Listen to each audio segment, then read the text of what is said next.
এখানে এত কাপেল দেখছে, একটুখানি তো কষ্ট লাগছে। আর এখানে কিন্তু এরকম ঢেউ ছোটখাটো আমরা দেখি, বাট মন্দারমণি ঢেউয়ের আলাদা একটা ফিলিংস আছে। এই যে নামটা না, মন্দারমণি।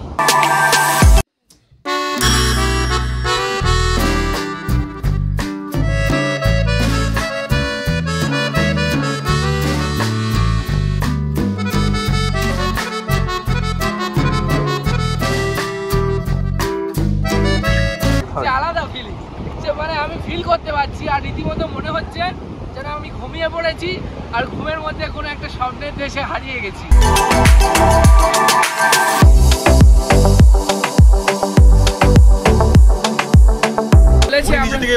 নিজে থেকেই বলেছে যে তোমরা ওখানে যাবে, আমি তোমাদেরকে নিয়ে যাবো।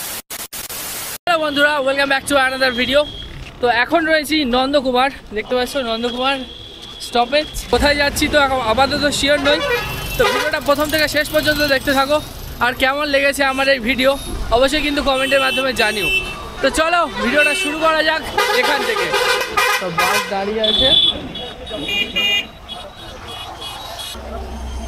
তো গোবিবর এই বাসেই কিন্তু আমরা যাব দীঘা।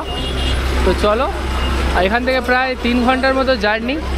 আর দীঘা এখান থেকে লাগে, তো আমরা তো যাবো পিছাবনি, আরও আগে নেমে যাব। বাস ছেড়ে দিয়েছে, দেখতে পাচ্ছ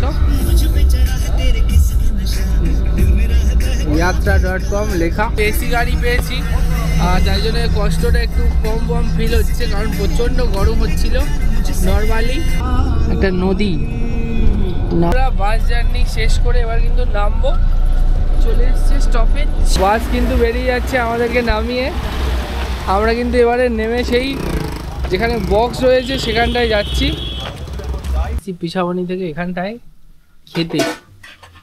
তো এই একজন ভদ্রলোক আমার পাশে, আর এই আমি। তো আজকে খাবারে ভাত, এত দু রকমের চচ্চড়ি, আলু ভাজা, তো ডাল, অনেক কিছু রয়েছে। তো মাছ খাবো কি মাংস খাবো এখনো ডিসাইড করতে পারিনি। তো যাই হোক, খাবারের ফার্স্ট বাইটটা তোমাদের দেখাই, তারপর খাওয়া হয়ে গেলে আবার ভিডিওটা শুরু করবো। ভালো খেলাম মা রেস্টুরেন্ট ফাস্ট ফুডের দোকানে পিছাবনির। তো দাদাভাই অসংখ্য ধন্যবাদ। তো এই দোকান তোমরা এলে খেও, খাবার কোয়ালিটি কিন্তু খুব ভালো। আর এখানে এলে আসবে কোনো অনুষ্ঠানে হয়তো, বা এরকম রথযাত্রা, বা এখানে কি হয় রথ ছাড়া আর কি অনুষ্ঠান হয়? কি কালী পুজো হয়? মানে বড় কোনটা হয়? কালী পুজোটা। ওদি লজ্জা পাচ্ছে। চলো। তো বন্ধুরা, তোমরা দেখলে আমরা কিভাবে পৌঁছলাম পিছাবনি। তারপর ওখানে নেমে শুধুমাত্র ওখান থেকে লাঞ্চটা করা হয়েছে। তারপরে কিন্তু সন্ধ্যে 6টা পর্যন্ত আমরা নেমেছি 12টা সামথিং। তো 12টা থেকে সন্ধ্যে 6টা পর্যন্ত কিন্তু কন্টিনিউ বক্সের ভিডিও করা হয়েছে। এবং বক্সের যে ভিডিওগুলো সেগুলো অলরেডি কিন্তু পেজে বা চ্যানেলে রয়েছে, তোমরা যারা দেখোনি দেখে নিও। এবং সেখান থেকে সোজা রওনা দিয়েছিলাম মন্দারমণির উদ্দেশ্যে। তারিণীর অপারেটর, আগে দেবীর অপারেটর ছিল, এখন তারিণীর অপারেটর। মানে তোমরা শুনলে অবাক হবে, ওনার আজকের ফিল্ড আছে কম্পিটিশান, সেটা ছেড়ে দিয়ে আমাদেরকে দিয়ে আসতে এসছে মন্দারমণি। তো অসংখ্য ধন্যবাদ দাদা এটুকু করার জন্য, থ্যাংক ইউ। চলে এসছে এখন মন্দারমণি বিচে, যেখানে এখন রাত বাজে 7:14। তো এপারের ভিউ খুবই ভর্তি মানুষজন, সবাই এসছে ঘুরতে। আর এপারেও সেম। আর এখানে কিন্তু অনেক কাঁচা মাছ, একদম পুরো ফ্রেশ বিক্রি হচ্ছে। অনেক রকম রয়েছে, চিংড়ি, কাঁকড়া, আরও নানান ধরনের এপারেও রয়েছে। তোমরা যেটা ডিসাইড করবে সেটাই ওরা ভেজে দিয়ে দেবে।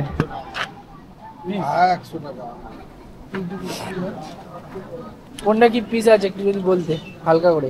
কাঁকড়া 2 পিস 150 আছে। 2 পিস 150? আচ্ছা। চিংড়ি 6 পিস 100। আচ্ছা। মোটে 4 পিস 100। আচ্ছা। অক্টোবর 100 টাকা পিস। আচ্ছা। আমুদি 50 টাকা প্লেট। আচ্ছা। চুচুচুপি 50 টাকা প্লেট। আচ্ছা। পমপ্লেট 100 টাকা করে। ভেটকি আছে 150 টাকা 100 টাকা করে। আচ্ছা। কই ভেটকি আছে 150 টাকা পিস। ওটা টুনা আছে 100 টাকা করে। ভোলা ভেটকি আছে 80 টাকা করে। আইলা আছে 50 টাকা। তো এটা কি মানে জাস্ট ফ্রাই করে দেবে তাই তো? মশলা হবে, কাঁকড়া হবে। বন্ধুরা, এখানে কিন্তু একটা রেস্টুরেন্ট রুফটপ মতো দেখছি, আর সবাই কিন্তু এখানে কাপেল, ভর্তি কাপেল। আর আমরা কিন্তু কাপেল ছাড়াই চলে এসেছি মন্দারমণিতে। আর ঢেউ তোমরা সেখান থেকে শুনতে পাচ্ছ, সেই অপূর্ব ঢেউয়ের আওয়াজ। তো দিনের বেলা হলে ভিউটা আরও সেই সুন্দর হতো। বাট সেই সুন্দর ভিউ তো তোমাদের দেখাতে পারবো কি জানি না, তবু বুক খুলিয়ে যাচ্ছি নদীর দিকে। দেখতে পাচ্ছ জলের সেই স্রোতের আওয়াজ। মন্দারমণির রাতের ভিউ কিন্তু সেই। আর ঠিক ওই জায়গাটা অতিক্রম করলে একটা ঠান্ডা বাতাস, খুব ঠান্ডা বাতাস এখানে কিন্তু আসছে। তো দেখি জুতো খুলে যদি নামতে পারি। সমুদ্রে এলে কিন্তু একটু জুতো খুলে না জলে নামলে সেই ফিলটা পাওয়া যায় না। তো জুতো নিয়ে নিয়েছি হাতে। এখানে কিন্তু বাচ্চাদের মানে টেস্ট ড্রাইভ দেওয়া হচ্ছে, বড় হয়ে কীভাবে ওরা গাড়ি টাড়ি চালাবে। হ্যাঁ গো, তোরা মন্দারমণি বিচে মিস্টার স্টার অনলি শ্যাডো পড়েছে দেখতে পাচ্ছ। আর এদিক থেকে কিন্তু অনেকগুলো জোয়ারের ঢেউ আমি তোমাদেরকে দেখাতে চাচ্ছি, ক্রিস্টাল ক্লিয়ার ঢেউ। কিন্তু এখানে এক ফোঁটাও লাইট নেই, দেখতে পাচ্ছ। এখানে একটা স্ট্যান্ড ভিউ লাইট রয়েছে, আরও 2-3টে রয়েছে, তার মধ্যে একটাই জ্বলছে, বাদবাকি সব কাটা। আমাদের এই এলাকার বা আমাদের পার্শ্ববর্তী এলাকার মানে বিখ্যাত গন্তব্য হানিমুনের, স্পেশালি মন্দারমণি দীঘা। তো এই আমার জুতো, আর পুরো একদম খালি পায়ে, দেখতে পাচ্ছ। ওই জুতোটা নে, ঝিনুক পরে দেখবি। জুতো কি জন্য? জুতোটা হাতে নে, নাহলে কি জুতো আমাদের হাতে নিতে হবে, নাহলে এই রাতের বেলা কেউ যদি নিয়ে চলে যায় তাও কিন্তু অসুবিধার মধ্যে। তো চল দেখি কত মাঝখানে তুই যেতে পারিস। 3, 2, 1 গো।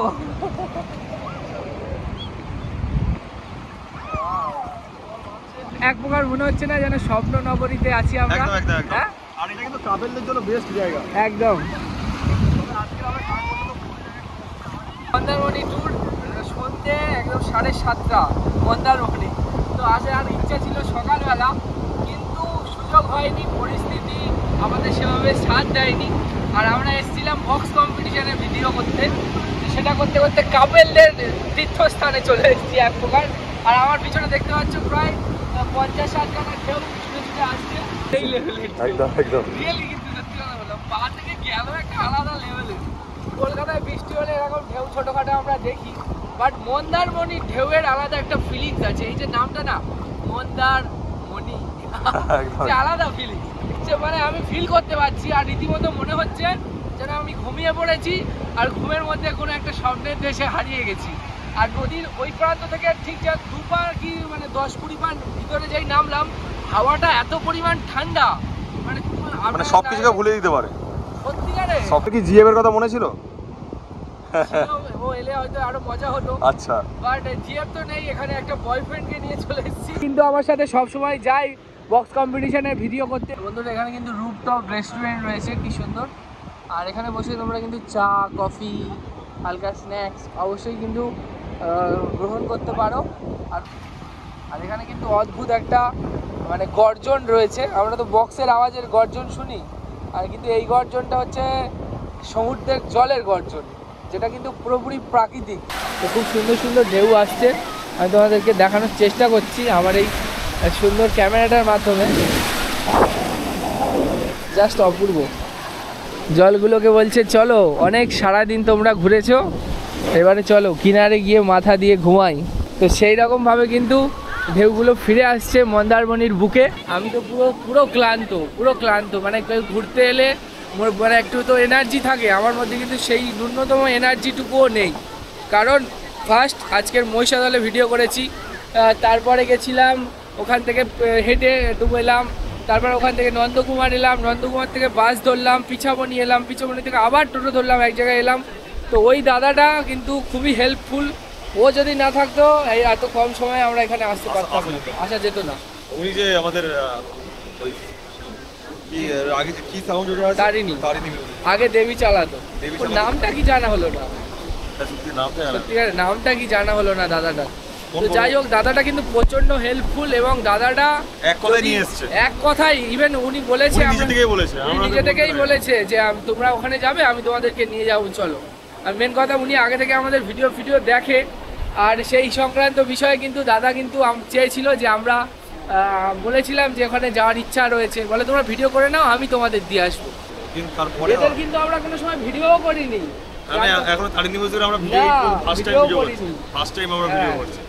তো যাই হোক, এটা কিন্তু খুবই, এটার থেকে শেখা উচিত যে মানুষের সাথে এমন বিহেভ করো যে একজন অচেনা মানুষ তোমার এত তারিফ করে। যেহেতু আমি সিঙ্গেল, অনেকদিন থেকে রয়েছি, তার ভাই কিন্তু হচ্ছে মিঙ্গেল রয়েছে, তবে কিন্তু আজ কিন্তু একটা পাত্রীও তোমরা দেখো, আর খোঁজ থাকলে কমেন্টে জানিও। আর অবশ্য মেন কথা কি হচ্ছে, উনি কিন্তু মিঙ্গেল, তবে আজকে কিন্তু এখানে কিন্তু এসছে সিঙ্গেল ভাবে। তো সেক্ষেত্রে কিন্তু ওর একটু খারাপ লাগছে, আর আমার তো অবশ্যই খুব খারাপ লাগছে। মানে ওনার তো মানে গার্লফ্রেন্ডের সাথে অবশ্যই কিন্তু কথা বলে নিচ্ছে, আর আমি তো কথা বলতে পারছি না, এবং এখানে এত কাপেল দেখছি, একটুখানি তো কষ্ট লাগছে। আর এখানে কিন্তু তার থেকে বড় জিনিস, এতটা কষ্ট পাচ্ছে কিন্তু তার থেকে কিন্তু বড় জিনিস কি, এখানে যে পরিবেশটা রয়েছে, এখানে যে ওয়েদারটা রয়েছে, সেটা কিন্তু সত্যি সত্যি এতটা সুন্দর। আমরা যখন প্রথমে আসছিলাম না এখানে, তখন ঢোকার সময় কিন্তু একটা মেঘ মেঘ ভাব পেলাম। মানে আমরা ভাবলাম যে ওখানে যাবো, গিয়ে ঘুরতে পারবো না, বৃষ্টি হবে, তো সেটা কিন্তু আমরা পেলাম না। তার বদলে কিন্তু এখানে যখন এলাম, তো দেখলাম একদম মেঘ কেটে গিয়েছে। সেখানে কিন্তু আমরা কি করছি, সেখানে রিল্যাক্সে এখন ঘুরতে পারছি। এগুলো যে দাদাভাই হচ্ছে আমাদের দিয়ে গেল স্থানে, আর খুব মজা করলাম, আর এখনো আর কিছুক্ষণ মজা করবো, করে কিন্তু উঠে যাবো। মানে কি আজকের ফুল হোল নাইট আমাদের এখানে। তবে যদি পুলিশের যদি চাপ চোপ না থাকে, তো অবশ্যই কিন্তু নদীতে এই যে সমুদ্র সৈকতে কিন্তু থাকার প্ল্যান রয়েছে। মানে বন্ধুরা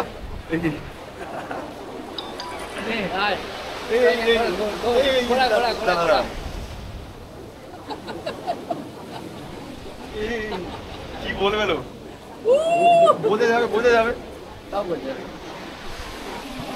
পুরো একদম এই পর্যন্ত জল চলে এসছে।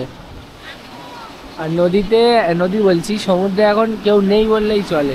সমুদ্র কিন্তু আর এখানে বসতে দেবে না, যথেষ্ট কিন্তু উতাল হয়ে গেছে, আর ঢেউ কিন্তু মাঝে মাঝে বিশাল জোরে আসছে, পুরো উপরে নিয়ে আসছে সব কিছু। খুব সুন্দর কিন্তু মুহূর্ত। আর যারা এখানে থাকে তাদের কাছে কিন্তু এগুলো কোনো ব্যাপারই নয়। আমরা তো অনেক দিন পরে একবার আসি, আমাদের কাছে যেন মনে হয় কি না কি একটা বিষয়।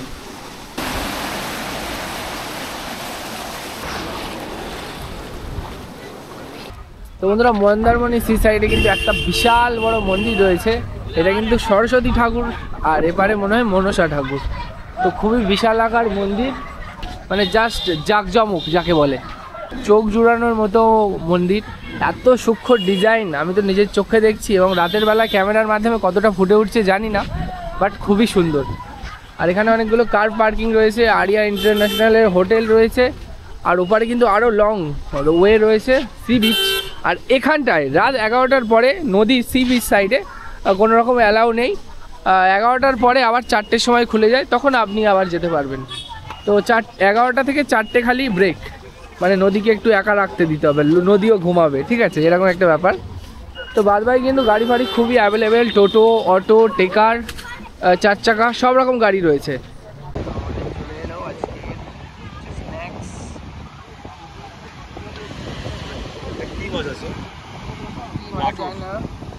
কি মাছ বললে? আমোদি। আচ্ছা। তো 12 পিস কিন্তু মাছ দেওয়া হয়েছে, আর পড়েছে কিন্তু 50 রুপিস, 50 টাকা। কেমন খেতে স্যার? ভালো। তোরা কাসুন্দি দিয়ে খাচ্ছি, বেশ ভালো লাগে। চলো একটা টেস্ট করি। মাছগুলো যখন মানে ভাজার আগে ছিল বেশ আলাগ, এখন কিন্তু আলাগ। আর সমুদ্র সৈকত আর মাছ ভাজা, বড় মাছ দিয়েছে, বড় মাছ কিছু অর্ডার দিয়েছি, বললো এটা কি মাছ আছে? কি মাছ জানি না, এটা তোমার ইয়ে মাছ বললো, মানুষ কেকো না, এটা হচ্ছে ভেটকি বলা, ভোলা ভেটকি বলা নাকি, ভোলা ভেটকি। আর খুব টেস্ট হবে বললো। একটু একটা ছবি তুলে টেস্ট করবো না, ছবি তো লাগে, আমার ছেলে বলছে ছবি তো লাগে।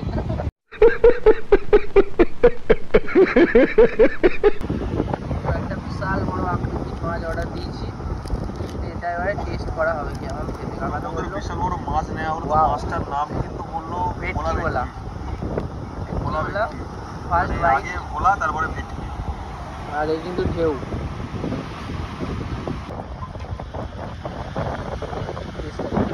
বাড়িতে হলে আমরা কদিন মিলে খেতে হয়, ভাবলেই যাওয়া হয়।